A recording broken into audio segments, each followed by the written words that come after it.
Hey, what's up, guys? Hey, just wanted to make a quick video here talking about tech and baseball. Fortunate for us here at the Vodome, we have a Rapsodo and we'll get a TrackMan here sometime. But just wanted to share my thoughts on the pros of using tech and also like the cons. It is a tool, it is a very useful tool, but if it is not used correctly, it can be quite a distraction. And I'll share that with you here shortly. But a lot of the pros that I see is it gives us honesty. Does your stuff play? Is it good? Is it what you think it is? For example, I know a lot of guys who throw curveballs are actually throwing gyro sliders.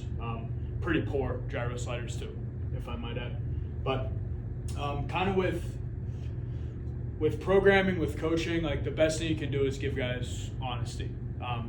I think it helps the player out in general. I think it really helps them focus on what they truly need to work on to make them the best player they can be. Second thing, cue quality pitches. When we figure out something's good or we make it good, we got to figure out what we need to think about or how we need to practice it to replicate it as often as possible. Whether it's spiking something or they got to like think about hand position or 2 o'clock for like a spin axis, whatever have you. However, we can make more quality pitches than bad. So once we figure out it's good, we can figure out how to cue it. Secondly, building an arsenal out of it.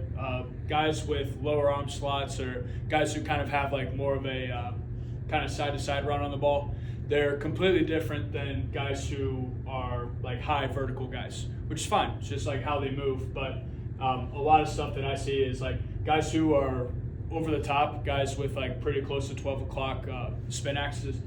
It's really hard for them to like go through two seams. It's hard for them to make like circle changeups. So we might pivot to being more dominant with like 4-seam fastballs and like a splitter or like a gyro slider, or power breaking ball.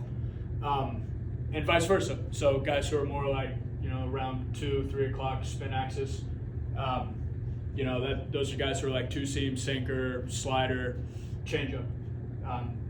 Whatever kind of is the path of least resistance, and that's a future point. But another thing I really do like about tech is, since like we're getting metrics, we can compare it to the best of the best. In our program, we share what the major league averages are. Just to give them kind of like a reference point. And it's not to, make them like lose confidence in themselves, but if we understand what like really, really, really good is, then we can always strive to make like our metrics as close to that as possible, right? So gives them honesty, queuing up like quality pitches once we figured it out, building out their arsenal, comparing these metrics with MLB or high college level arms. Also, just finding like path of least resistance. This is like probably the most fun I have when working with pitch design stuff.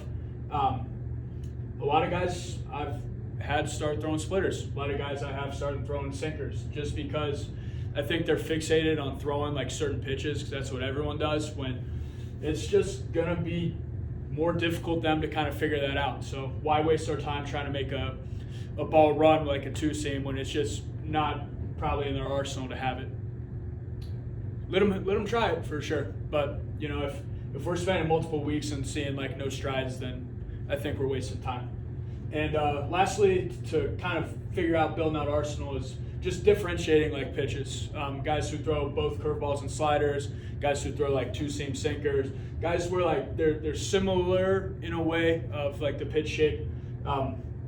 There's no point in throwing two of the same pitch. So find out like either what's good and either run with that or find the best way to like differentiate. So a lot of like what I see is like, obviously creating more horizontal for slider and like creating depth for like the curveball. But it's easier to run with like tech and we actually can like quantify the numbers than just like eyeballing it. So that's what I like. That's what, if we're doing it correctly, if like it's programmed out the right way, like there's a lot of benefits. However, there's a lot of bad if it's not done correctly. I have seen poorly executed pitches, terrible pitches, and it'll read, and the numbers will be skewed because either it's like pulled or it's sailed, whatever have you.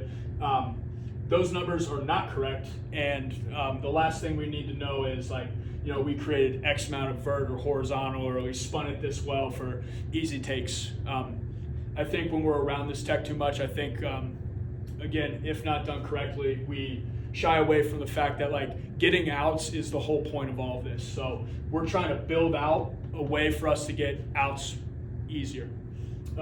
So cop outs, bad pitch, but the numbers look fine. Come on.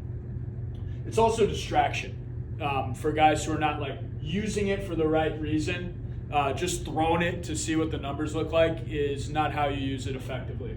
So for that reason, there's some guys that like I don't let them see it for obvious reasons. But it's a tool. It's a good tool, but it needs to be used as a tool. You can take it away from them and remind them that like the point of this is to get outs, to execute. So when I find it to be like a distraction, I put it away. Lastly, being like domed up, being like fixated too much on the metrics. Truth be told, what's common in Rapsodo or TrackMan or any data is like dead zone stuff. And what I've at least seen personally is anything around like 130 axis, the vert and the horizontal kind of like match each other, and that's what we say is a dead zone. I personally have thrown stuff middle, probably dead zone stuff, and like still got away with it because the hitter still needs to be on time and make a swing on it. And I think like we forget that even if metrics aren't good, if it's executed, we are still going to be okay. Not to say like it's like getting away with it, not making it necessarily like a cop out, but I think when we care about the numbers too much, especially like outside of like true pitch design bullpens, that's not good either. So just want to kind of share my thoughts on it. I don't think tech's going anywhere. I think if it's used correctly, it's awesome. But as long as we can avoid like cop outs, as long as we can like not make a distraction, as long as we don't like look too deep into it, we should be fine. But yep, just want to share my thoughts on it. Hope you guys have a good one.